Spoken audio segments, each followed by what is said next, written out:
Hello friends, welcome back to the shop. Today is Sunday, October 14th. It's cold here. We finally are getting some real fall weather. We got quite a bit of rain from the hurricane that seems to be off and on now, but boy, the temperature just dropped after that, and I'm not sure what it is right now. I'm gonna look because it's actually not showing up.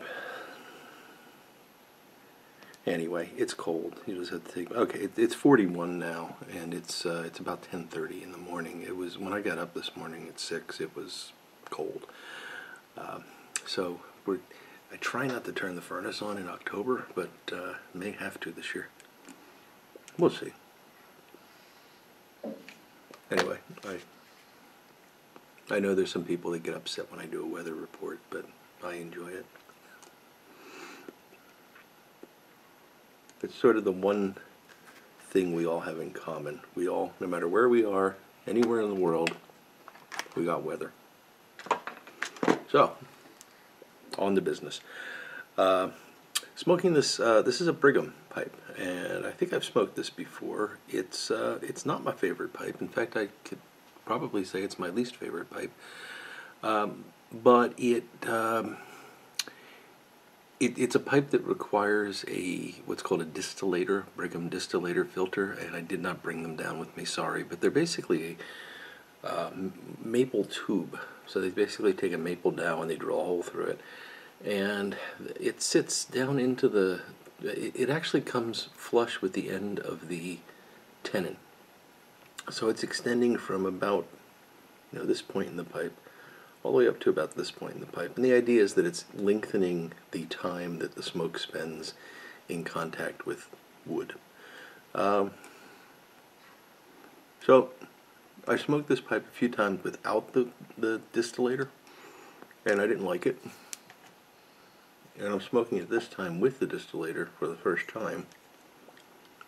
And so far I'm not impressed, but it's early days, and I'm smoking a somewhat ornery tobacco, so I'll explain that.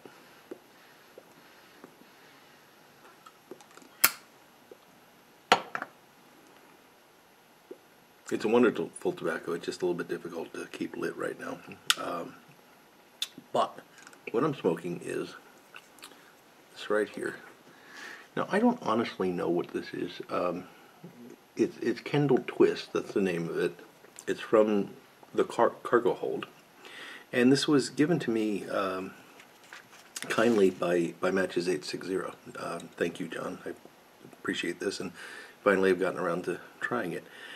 And it is a twist. It comes in this twist form, and you cut these little coins off of that. Hopefully you can see that. They're very pretty coins. They got lots of structure in there, lots of different tobaccos blending together. And the way they make these is they take leaves of tobacco and layer them up and actually twist them. There's machines that do it. They don't do it with their hand. Now this is Kendall kind of gives it away, because Kendall is a word that's used a lot to describe various Lakelands. Although this isn't well, if it's a Lakeland, it's not a very bad one, and coming from me, that means a lot. It's definitely got some, it's definitely Virginia, burley. I think there's some dark fired in there, and then it does have a topping. But the topping is a very nice sort of sweet, not too sweet, but just subtly sweet creaminess that comes from the topping, and it's really a wonderful smoke. I have to find out what this actually is, and obviously it's Kendall Twist from the cargo hold. I know that, but there is no Kendall Twist. It's probably either a Gawith and Hogarth or a Samuel Gawith blend. They don't make a Kendall Twist. They make a black Kendall Twist, but this isn't black, and so I may just wind up ordering more from the cargo hold at some point, because it's really nice stuff. So thank you, John, for the opportunity to try it. Now, the funny thing with this pipe was, yeah, I've had it for over a year now, and I think I've smoked it on YouTube at least once. And I keep thinking, oh, I'll get I almost said the F word. I'll get the distillators at some point and try it out then. And I finally, every time I've tried to order them, they were out of stock. Not that I've tried that many times. And last time I placed an order, they were in stock at, I think it was Smoking Pipes. And so I'm finally trying them. And I put it together the other night to try it for the first time, and I was really surprised that the distillator stuck out too far from the tenon, and I could not reassemble the pipe. And what I wound up doing, and this was at the suggestion of my friend Christian, I was going to pull it out of the ashtray, but it's all covered in ash. I cut about a 1/4 inch off the end of the distillator, reassembled it, and then everything fit together, and it's fine. It's smoking quite nicely now in terms of the draw. It's still, to my, what I never liked about this was it's hard to explain. I don't want to say that it smoked hot. It just didn't feel right to me, and I'm sorry I can't be more specific than that. It's possible to get this to smoke hot very easily. Maybe that's what I'm trying to say. It's more sensitive, and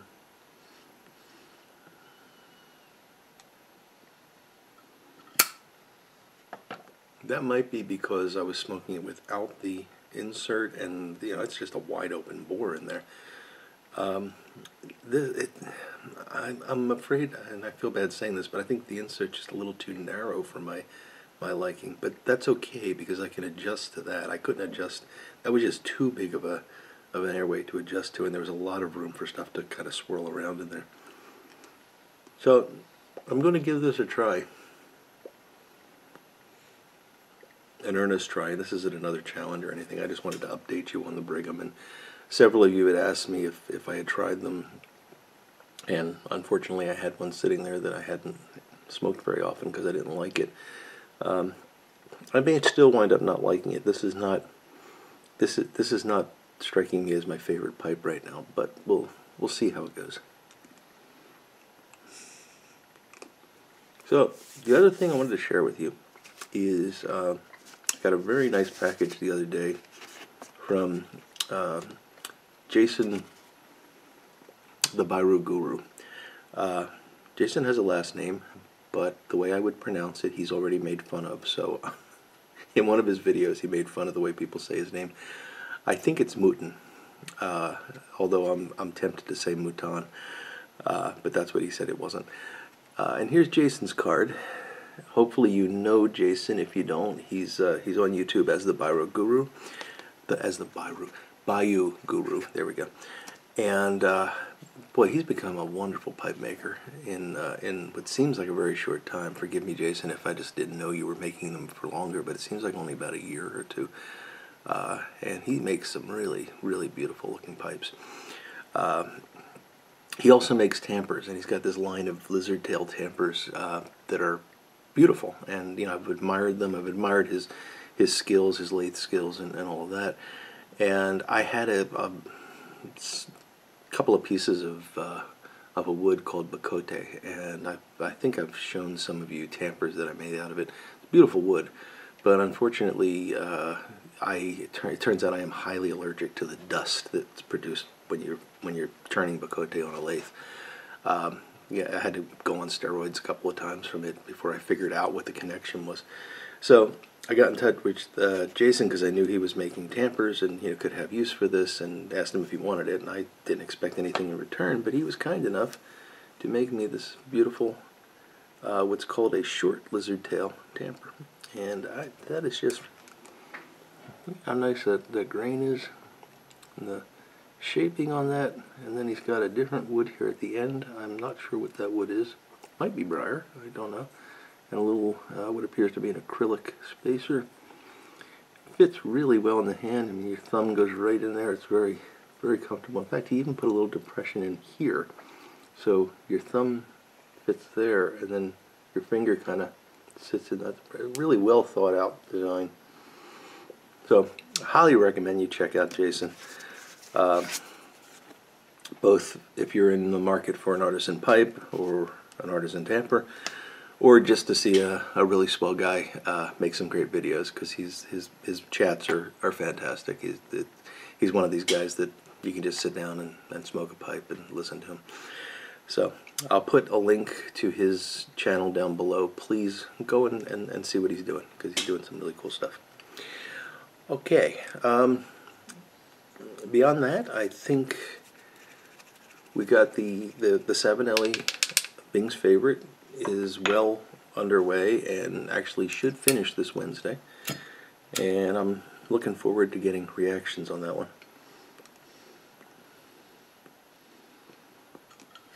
I don't want to talk about it too much, but well, let me pose this out to you.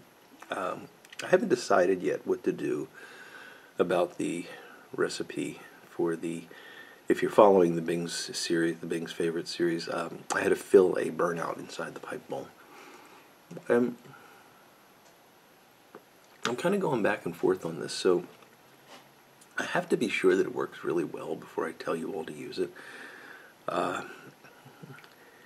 You know, if there's any chance that it's going to break down or fall off the wall of the pipe or something like that, I don't want to have people restoring pipes, especially not if they're restoring them for other people and using something that may not be a good quality solution to the problem.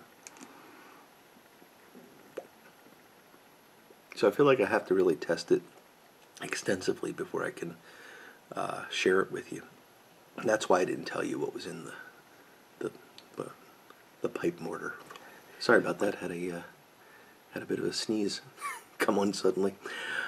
So I'm not, that's why I haven't said what's in the pipe mortar. I think I'm going to call it pipe mortar. I like that, because I don't want it to start getting used and then lead to a lot of trouble and have that be my fault. At the same time, if it works really, really well,